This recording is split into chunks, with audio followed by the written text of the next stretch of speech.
Queremos que el Señor aumente nuestra fe aquí en María Evangelizadora Radio, un pedacito de cielo en tu hogar. Nos complacemos en presentar Crece en tu fe con nuestro hermano Américo Tejada. Que nunca olvide tus promesas. Saludos en este glorioso día y bendiciones a los radio creyentes que escuchan María Evangelizadora Radio, que están sedientos de la palabra de Dios. Les envía un saludo a su hermano Américo Tejada de la parroquia San Simón Stack San José, que está localizada en el Bronx y pertenece a la Arquidiócesis de Nueva York. Estamos aquí todos los miércoles de 4 a 5 p.m. y los sábados de 9 a 10 a.m. hora de Nueva York. En este segmento de estudios bíblicos titulado Crece en tu fe, estamos reflexionando el credo de los apóstoles, que es la profesión de nuestra fe, donde profesamos una sola fe en los misterios, en las doctrinas que solo podemos conocer gracias a la reflexión divina que nos afirma que Dios es una trinidad de personas divinas y nos dice que no creemos en fórmulas, sino en realidades que esas fórmulas expresan y que la fe nos permite tocar. Es nuestro acto de confianza en todo lo que Dios es, lo que nos dice y lo que nos pide. Nuestro objeto no es un enunciado, sino una persona, porque no se puede amar a quien no se conoce. Que los artículos de credo nos acompañen en el camino hacia el conocimiento, que es nuestro camino hacia el amor. Vamos a comenzar esta oración, este segmento con oración, y lo hacemos en el nombre del Padre, del Hijo y del Espíritu Santo. Señor, que todo lo que hagamos este día inicie con tu bendición y termine con tu ayuda. Que todo lo que digamos este día sea motivado por tu amor e inspirado por tu gracia. Que nuestras obras de este día reciban tu inspiración y perduren en tu paz. Esta cosa Padre Celestial, te la pedimos en el luz y poderoso nombre de tu Hijo Jesús, que vive y reine en uno del Espíritu Santo, quien es Dios, por los siglos de los siglos. Amén. Los créditos de estudios bíblicos son dados al doctor Scott Hahn, a la Biblia de Jerusalén, y a la hermana Evelyn Morán y su ministerio de música. A los hermanos y hermanas que viven en el Bronx, para invitarlos a nuestro círculo de oración de la parroquia San Simón Stack San José, que está localizada en el 2191 Valentine Avenue, esquina calle 182, comenzando con la misa a las 7:30 p.m. todos los viernes por la noche. Para anunciarle que también tendremos una misa de sanación el segundo viernes de cada mes a las 7:30 p.m. Se impartirá el sacramento de la unción de los enfermos y también se orará por los enfermos. La próxima misa de sanación será el viernes 10 de noviembre, así que traigan todos sus enfermos o vengan para orar por ellos. Habrá acceso para personas de silla en ruedas. En el segmento anterior estamos diciendo que los críticos formales estudian los géneros literarios de los textos y los pasajes bíblicos. Normalmente suelen incluir el Shema y otros procredos en la categoría de las profesiones de fe. Estas profesiones conllevan tanto un contenido cognitivo que proclama la verdad, la de que existe un solo Dios, como una participación personal y comprometida en un mundo concreto. No cabe duda de que el Shema cualifica. Es cierto que le falta un creo introductorio, pero pedir tal cosa resultaría anacrónico. Al parecer, hermano que me escuchas, la expresión creo surgió mucho más tarde, a partir de las primeras fórmulas bautismales cristianas. En cualquier caso, ese creo aparece implícito en el mensaje del Shema. Quien afirma sinceramente que El Señor, nuestro Dios, es uno. Antes tiene que creer que el Señor es uno y divino. Quien continúa recitando el Shema verazmente, tiene que creer también que el Dios uno desea el culto exclusivo y amoroso de cada uno de los miembros individuales de su pueblo elegido, lo cual, a su vez, implica algo acerca de Dios, que está involucrado en la historia y en las vidas individuales, y que busca amor. Hermanos, este contenido cognitivo que proclama la verdad distingue a Israel de prácticamente todos sus vecinos gentiles, quienes creían en la coexistencia y la confrontación de muchos seres divinos, o sea, de muchos dioses. Los gentiles ofrecían sacrificios alternativamente a sus dioses o diosas, y por lo general, los dioses no exigían una atención exclusiva. Entre un dios y un hombre no habría amor posible. En las religiones antiguas, la idea de una ley moral sancionada divinamente también constituía una novedad. Los dioses ni imponían ni cumplían unas leyes. Algunas veces, los gentiles llegaron por medio de la razón al monoteísmo, a la existencia de un Dios y Creador supremo. El ejemplo más conocido es el del faraón egipcio Akenatón, pero por lo general aquello se redujo a unos cuantos casos teóricos abstractos e idiosincráticos, o sea que no cojaron. En cuanto a religiones, quedaron en gran parte circunscritos a sus autores y murieron con ellos. Hermanos, el Shema indica una religión muy distinta, un Dios que se da a conocer y que pide algo, cuyo ascendiente es universal y que premia y castiga la conducta humana y vive una relación de amor con su pueblo. Además, hermano que me escuchas, conlleva una participación personal en la historia de las relaciones del Señor, nuestro Dios, con el mundo creado por Él. Recitar el Shema, así como recitar cualquier profesión de fe acuñada por judíos o cristianos, significa situarse de lleno dentro de esa historia. Significa reclamar un lugar dentro de un pueblo concreto.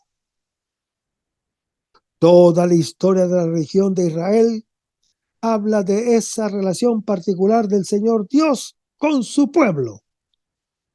Una relación que las Sagradas Escrituras describen como con el término hebreo reprit o alianza. De ahí que la alianza sea el contexto necesario para entender la profesión bíblica más antigua, el protocredo que conocemos como Shema. Hermanos, el Antiguo Testamento califica de alianza el vínculo entre Dios y su pueblo, una alianza que es clave para entender la Biblia y que se divide a su vez en antigua alianza y nueva alianza. El término hebreo para designar la alianza Brit y el término griego diakeke se suelen traducir como testamento. En la última cena, el Señor Jesús identifica el acto ritual definitorio del cristianismo, la Eucaristía, con la nueva alianza en mi sangre, como lo anuncia en Lucas capítulo 22. En palabras de un especialista en el Antiguo Testamento, la fe bíblica es esencialmente aliancista en su percepción de toda la realidad. Esto no es algo que se haya descubierto ahora. En el siglo II, nuestro santo católico San Ireneo de León enseñaba que la alianza define el relato bíblico de la historia humana. Para entender el proyecto divino y la economía de salvación de la humanidad, primero se han de entender las diversas alianzas de Dios con la humanidad, así como el carácter propio de cada una de ellas. ¿En qué consiste una relación de alianza? Se trata de un vínculo familiar. Se describe la alianza como el medio legal por el que los deberes y privilegios de un parentesco pueden extenderse a otros individuos o grupos, incluidos los foráneos.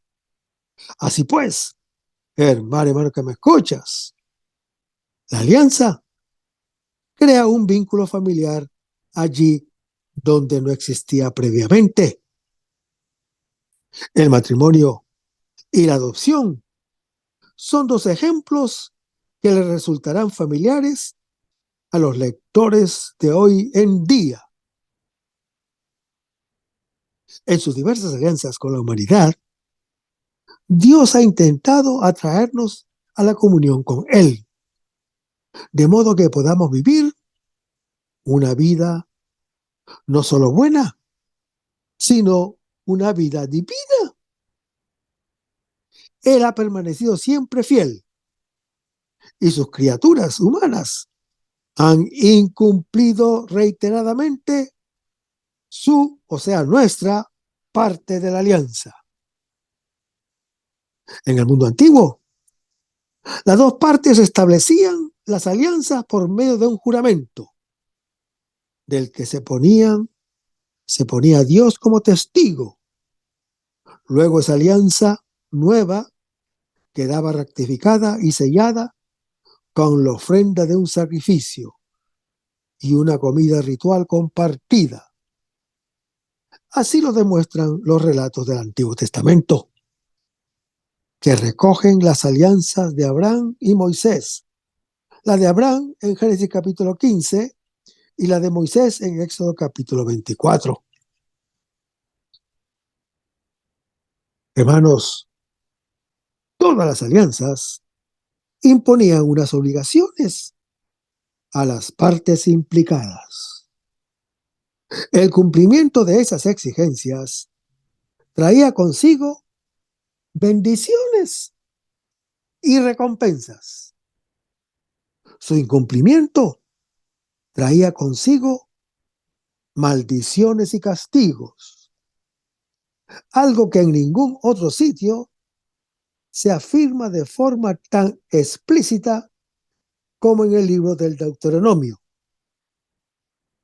Cuando entrega la ley a su pueblo, Moisés le habla de la bendición y la maldición que te he presentado. Y concluye así: pongo ante ustedes la vida y la muerte, la bendición y la maldición. Elige, pues, la vida para que tú y tu descendencia viváis lo dice Moisés en en Deuteronomio capítulo 30. Cada vez que el pueblo de Israel renovaba su alianza con Dios, se recordaba a sí mismo estos términos.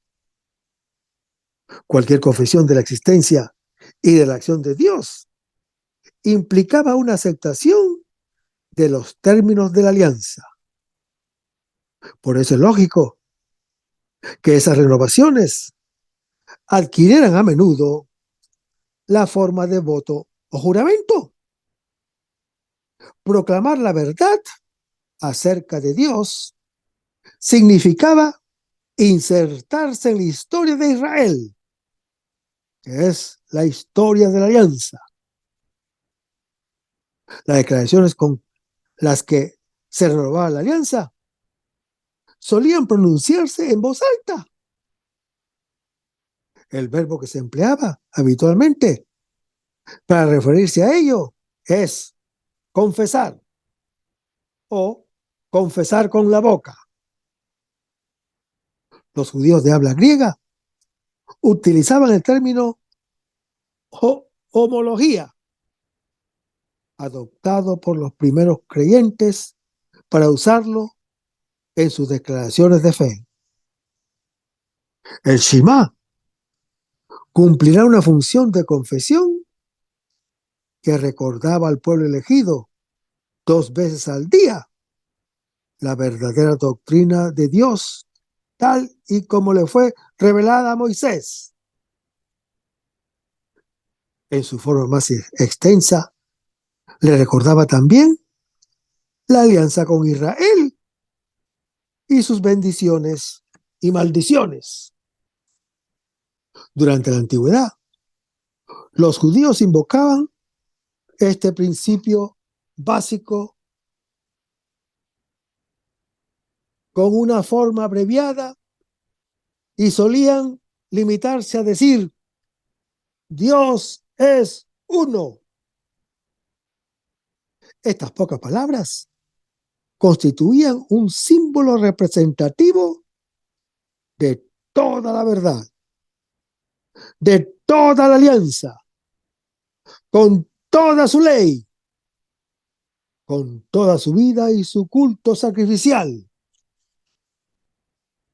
Hermanos, las palabras son símbolos que se refieren a personas, a lugares, a objetos, a acciones y cualidades. Las palabras acerca de Dios intentan ir más allá que las palabras corrientes. Intentan lo imposible: representar a Dios en su infinito poder, en su absoluta simplicidad y su misterio insondable. No obstante, hermano que me escuchas, parece evidente que vivir una relación de amor con Dios pasa por ese intento. No podemos amar lo que no conocemos. Y uno de los modos que Dios tiene de revelarse son las palabras. El Shema reconoce que la esencia de la alianza es el amor.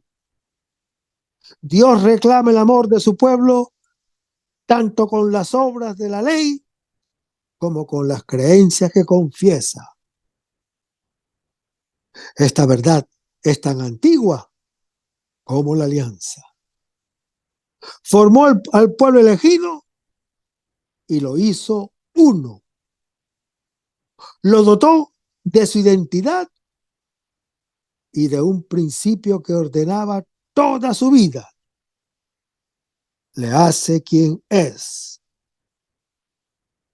Como profesión de fe en Dios, es una sombra de las firmes aclamaciones futuras del designio de la nueva alianza. En el designio de la nueva alianza. Hermanos, nadie tiene necesidad de profesar su fe en los hechos que resultan obvios. Así lo demuestra el dramaturgo Eugen Ionesco y su obra, La cantante calva. Cuando sus personajes se pronuncian solemnemente acerca de asuntos triviales. El techo está arriba y el suelo está abajo. El efecto es absurdamente cómico. Quedan como necios.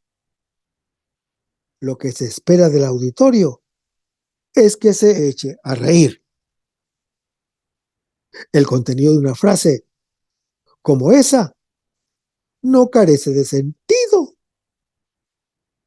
Lo que carece de sentido es esperar que alguien la proclame o que se tome siquiera la molestia de mencionarlo. La posición relativa del techo o del suelo no la confesamos, sino que la observamos.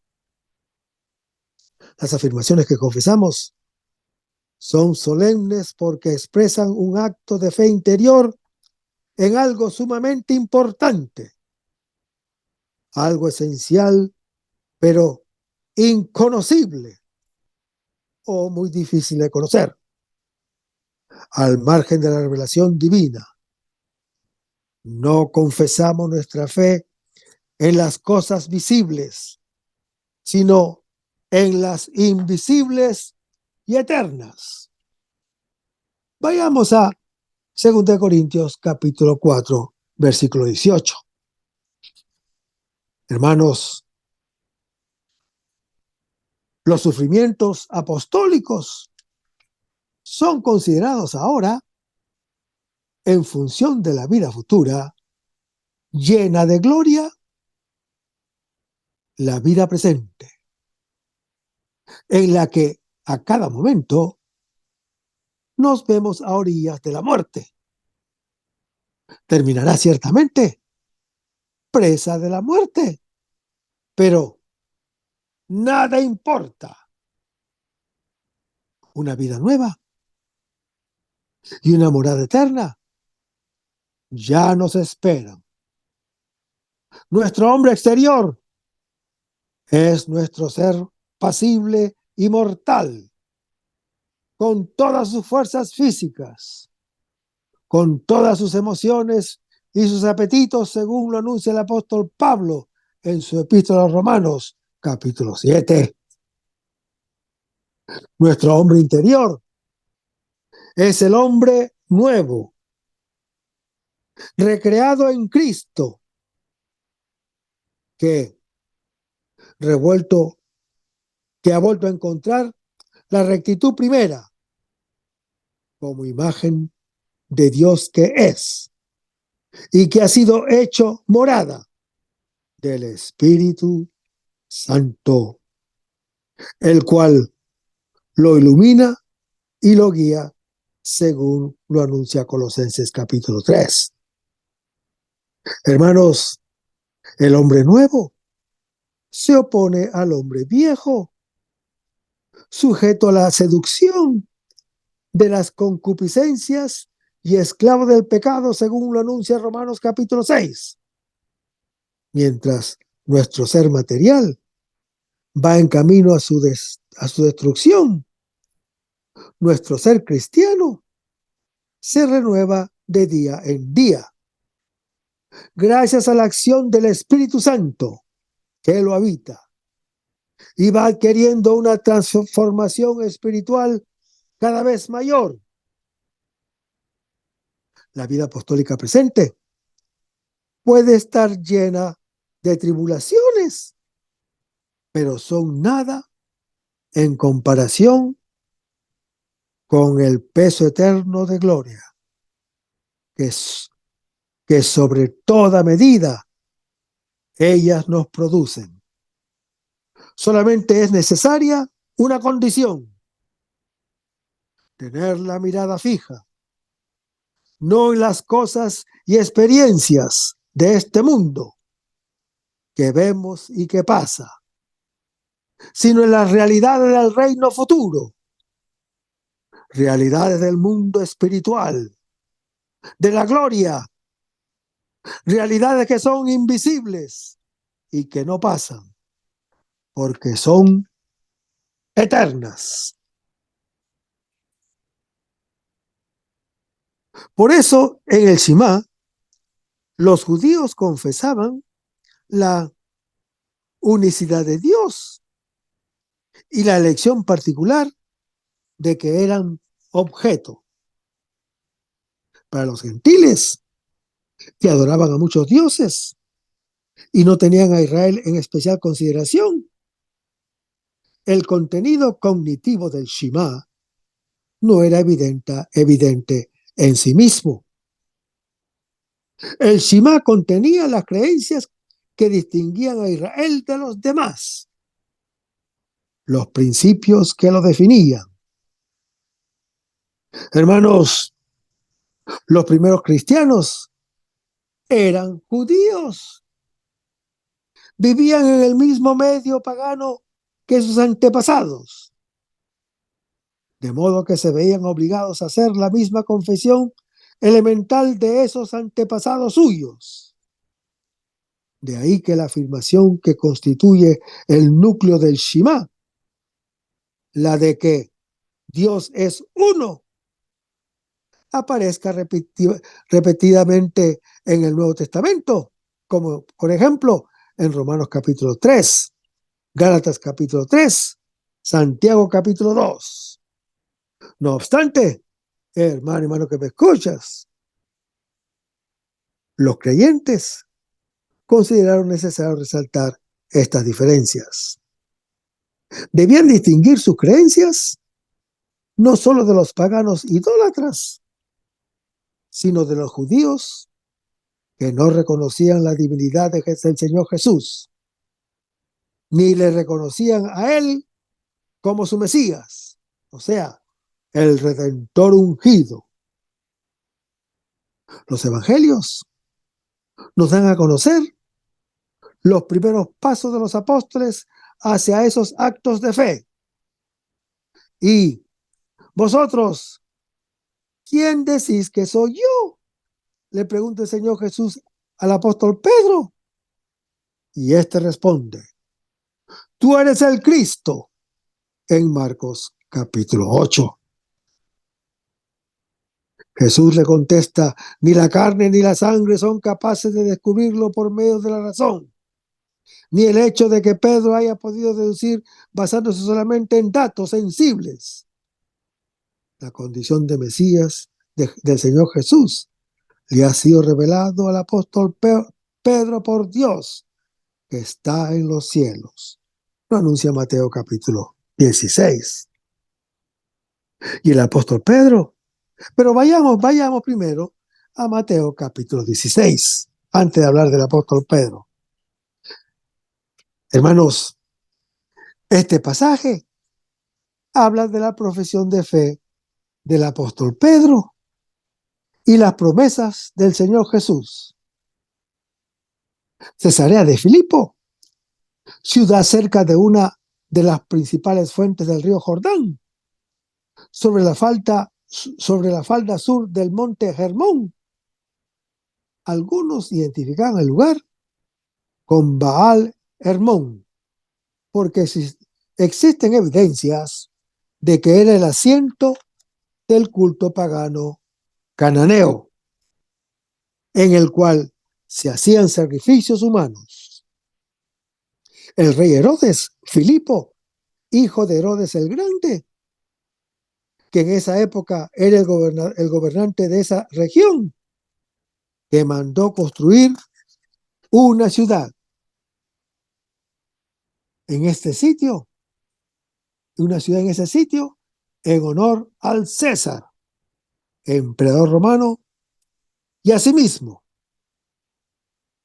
los habitantes de Israel, en tiempo del Señor Jesús, tenían un apodo para esa ciudad romana. La llamaban la puerta del infierno. El Señor Jesús pregunta: ¿quién dice la gente que es el Hijo del Hombre? Hasta aquí eran los otros quienes eran los otros a quienes se interrogaba acerca del Señor Jesús. Ahora es Jesús que interroga. La fe comienza donde dejamos de cuestionar al Señor y aceptamos ser cuestionados por Él. El interrogado se vuelve interrogante y viceversa. Hermanos, el problema no es el de interrogarnos acerca de Dios o a interrogarlo, sino el de dejarnos interrogar por Él, porque su pregunta a nosotros nos abre a su misterio. Dios es la pregunta eterna. El oyente es su respuesta. Dice, unos que Juan el Bautista, otros que Elías.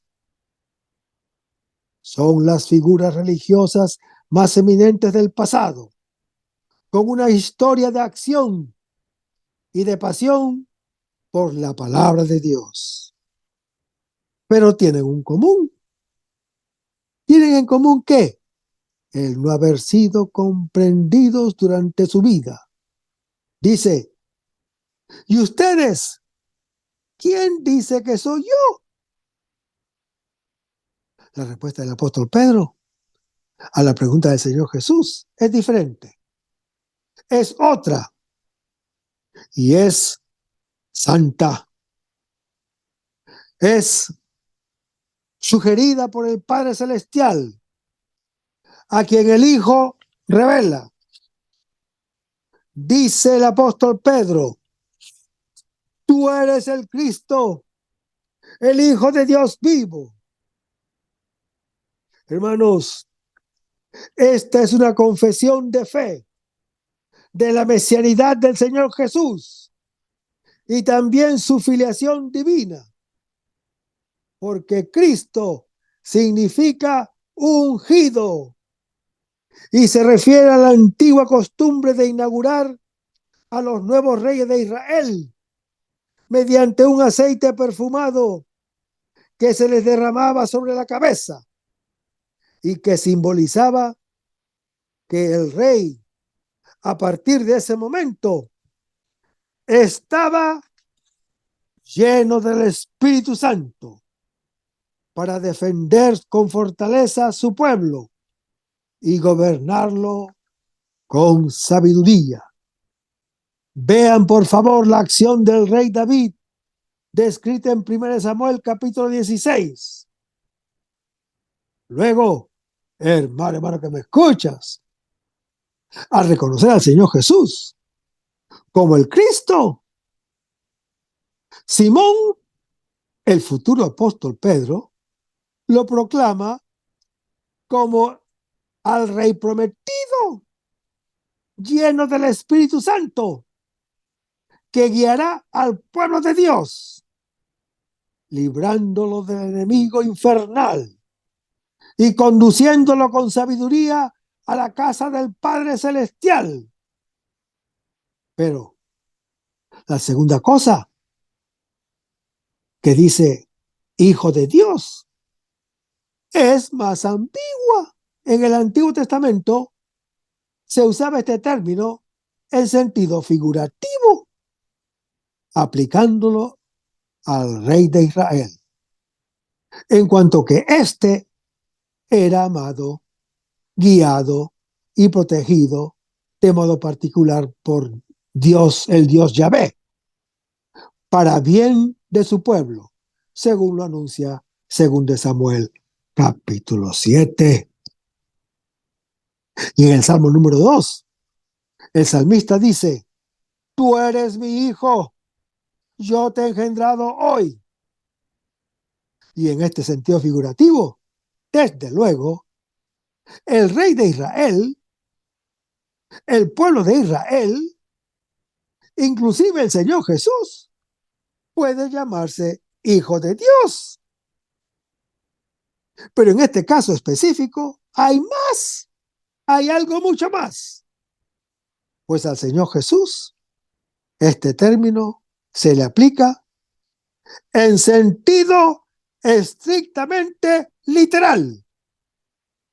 Hermanos, Jesús es el Hijo de Dios, no por gracia, sino por naturaleza, como lo dice nuestro credo de los apóstoles, cuando dice y proclama: Dios de Dios, luz de luz.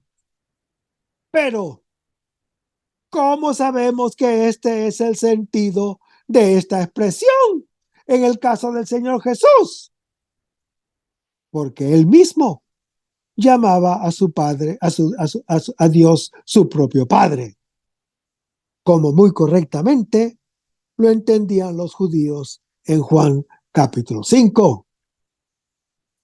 Por eso le proclaman, o por eso le reprochan, cuando le decían: tú, que eres hombre, te haces a ti mismo Dios. Y se lo dijeron en Juan capítulo 10. Y por esta su reclamación verdaderamente divina, el Señor Jesús fue condenado a muerte. Pues cuando Caifás, el sumo sacerdote, le preguntó: ¿eres tú el Hijo de Dios? Y el Señor Jesús le dijo: tú lo has dicho. Y inmediatamente vemos de que el sumo sacerdote Caifás se rasga las ropas y todos a una voz le condenaron reo de muerte por blasfemia en Mateo capítulo 26. Ahora bien, hermano que me escuchas, no es ninguna blasfemia decir que se es hijo de Dios en sentido figurativo. Eso mismo nosotros mismos nos llamamos continuamente hijos de Dios. Pero si es blasfemia condenable a muerte, según Levítico capítulo 24, pretender ser hijo de Dios en sentido literal, ser Dios de luz, Dios de Dios y luz de luz. Y esto es precisamente lo que el Señor Jesús pretendía y que entendían muy bien los judíos. En eso no se equivocaban, aunque lo rechazaban. Por eso lo mataron, como un blasfemador. Por eso entendemos por qué aquí el Señor Jesús alaba en Simón Pedro una fe excepcional cuando le dice: esto no te lo revelaron carne y sangre, es decir, seres meramente mortales, sino mi Padre Celestial. Hermanos, la carne y la sangre es el hombre entero, con la debilidad de su naturaleza, que ya antes había dicho el Señor Jesús, que nadie conoce al Hijo, sino solo el Padre, en Mateo capítulo 11. Por esta fe de Simón Pedro, el Señor Jesús le va a dar una función importante en su plan de salvación, una tarea clave en su iglesia. Por eso le cambia el nombre de Simón en Pedro. Así ya solía hacer el Señor en el Antiguo Testamento, cuando escogía a alguien para una función providencial.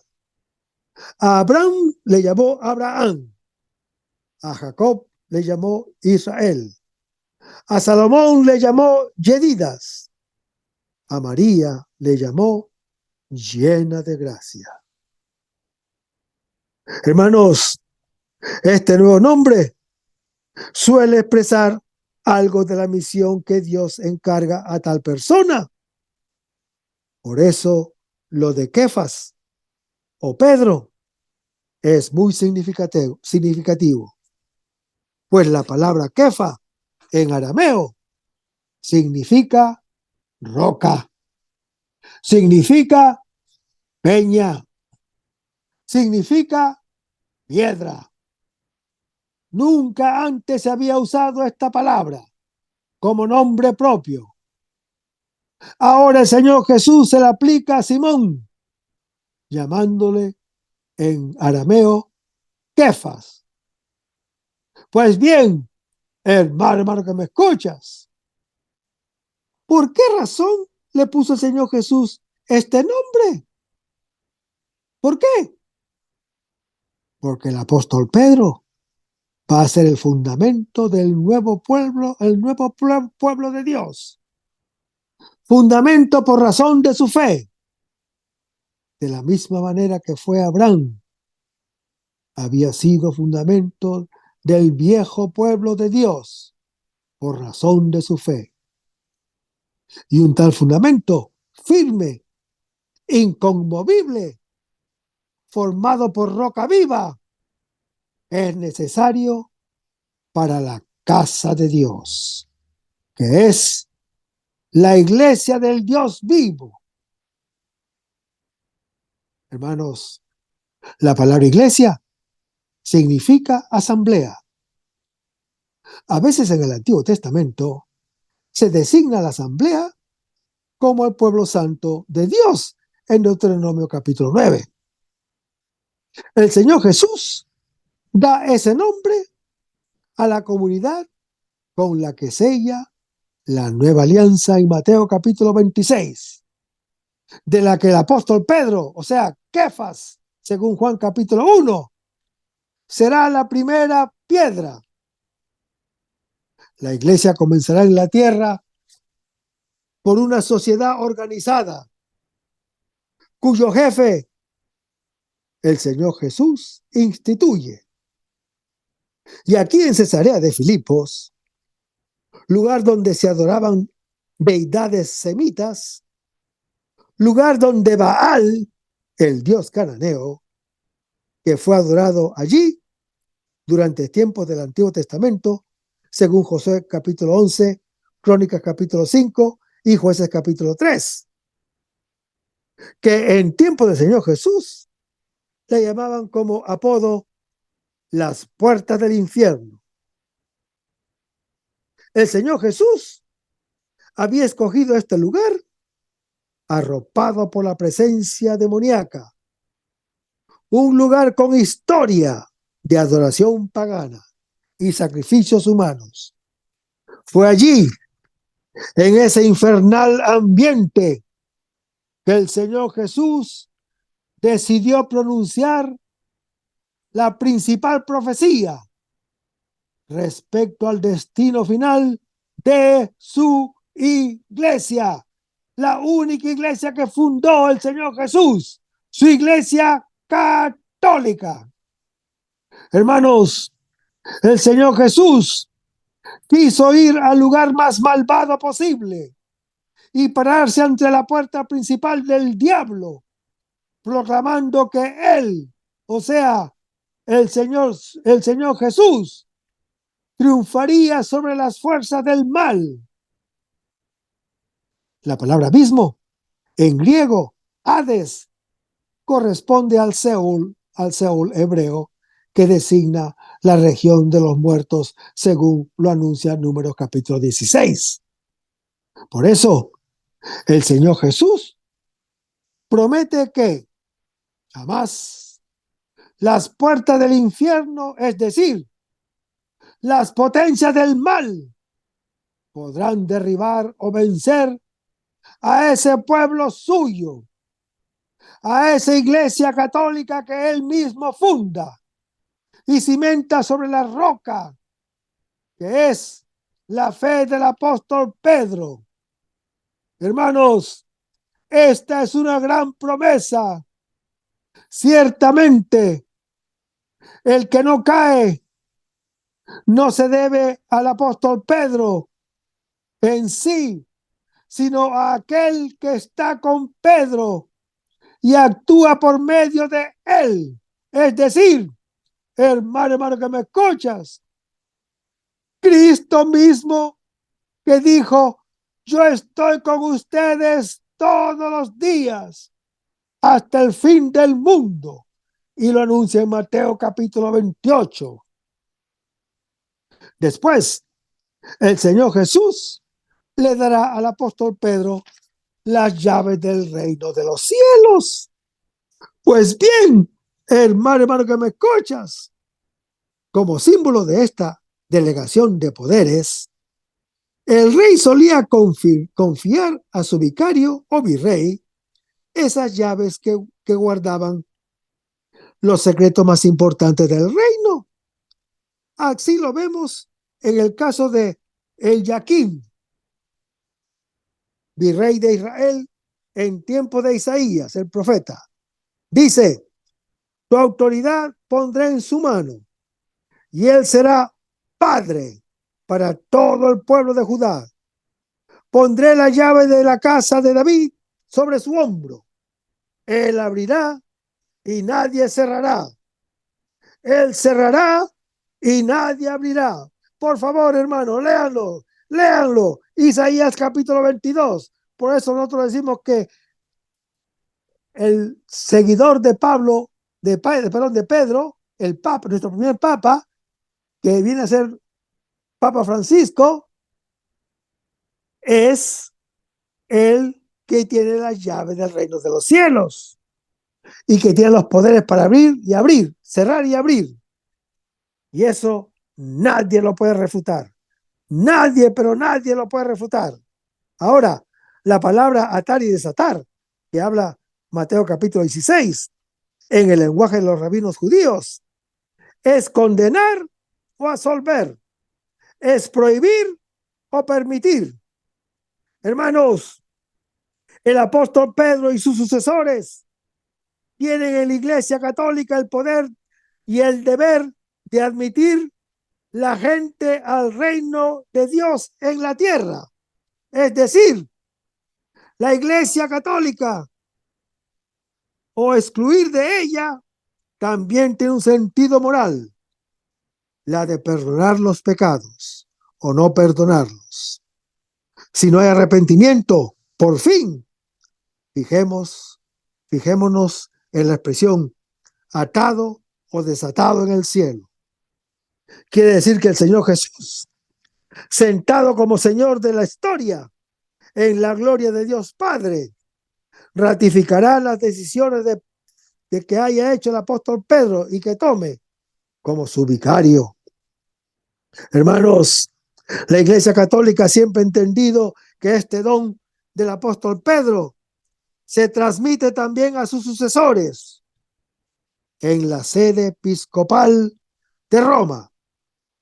Es la doctrina del primado del Papa, que junto con la infalibilidad, cuando habla ex cátedra en materia de fe o costumbres, el obispo de la Iglesia romana, en quien permanece la función que el Señor encomendó singularmente al apóstol Pedro, primero entre los apóstoles, y que había de transmitirse a sus sucesores, es cabeza del colegio de los obispos, vicarios de Cristo y pastor, vicario de Cristo y pastor de la Iglesia universal en la tierra, el cual, por tanto, tiene en virtud de su función potestad ordinaria que es suprema, que es plena, que es inmediata y universal en la Iglesia y que puede siempre ejercer libremente. Responde con una profesión de fe en ese momento. De un modo semejante, cuando el apóstol Tomás contempla a Jesús resucitado de entre los muertos y confiesa de rodillas: Señor mío y Dios mío, en Juan capítulo 20, versículo 28. Hermanos, este pasaje habla de la confesión de fe del apóstol Tomás.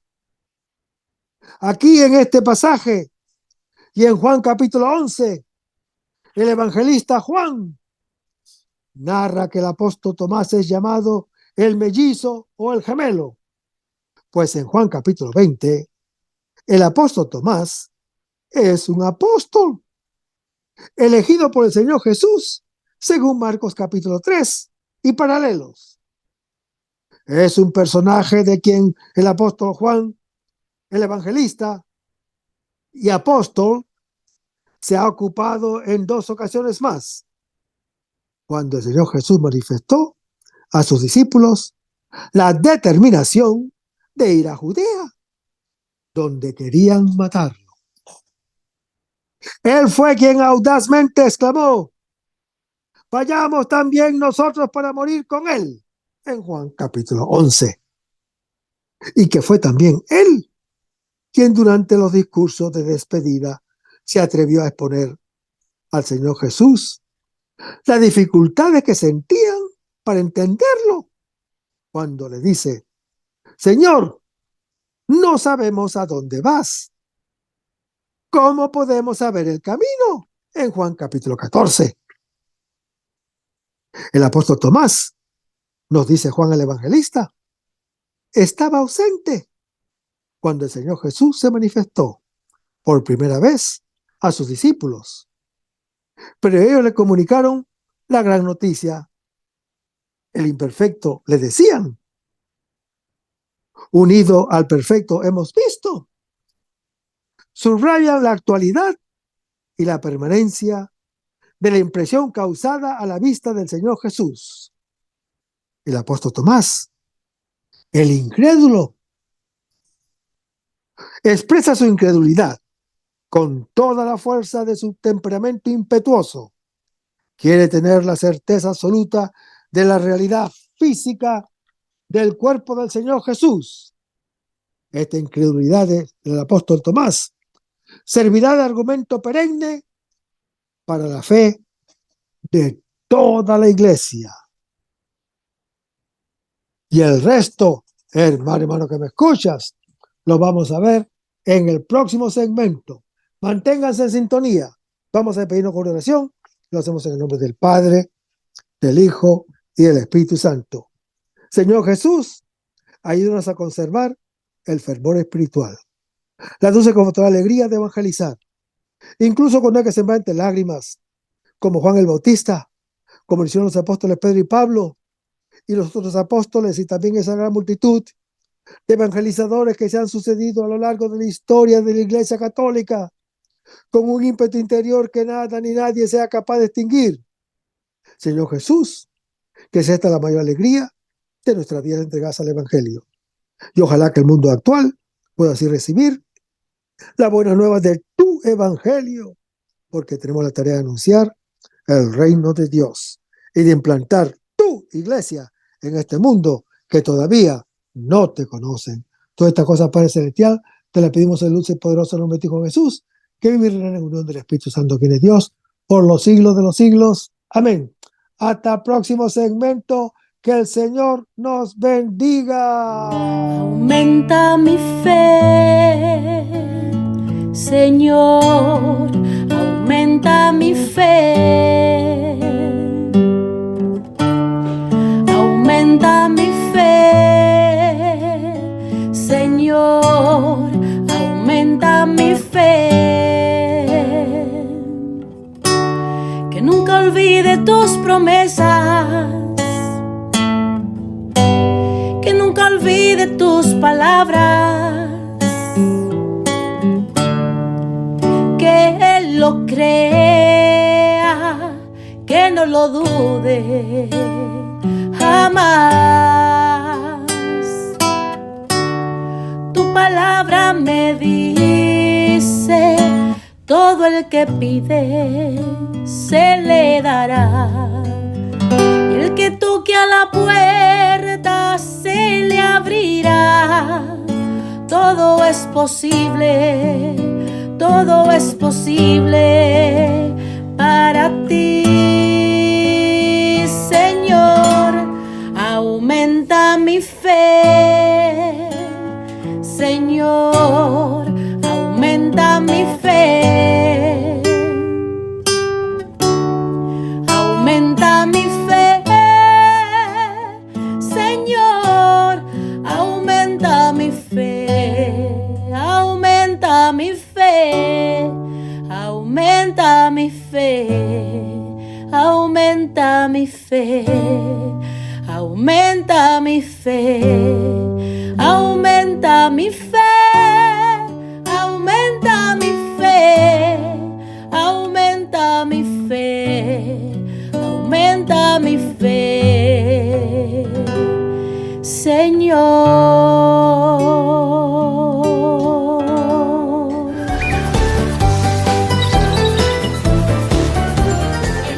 María Evangelizadora Radio. Un pedacito de cielo en tu hogar. Evangelizando para el mundo. 100% católica. Tía, yo estoy aprendiendo.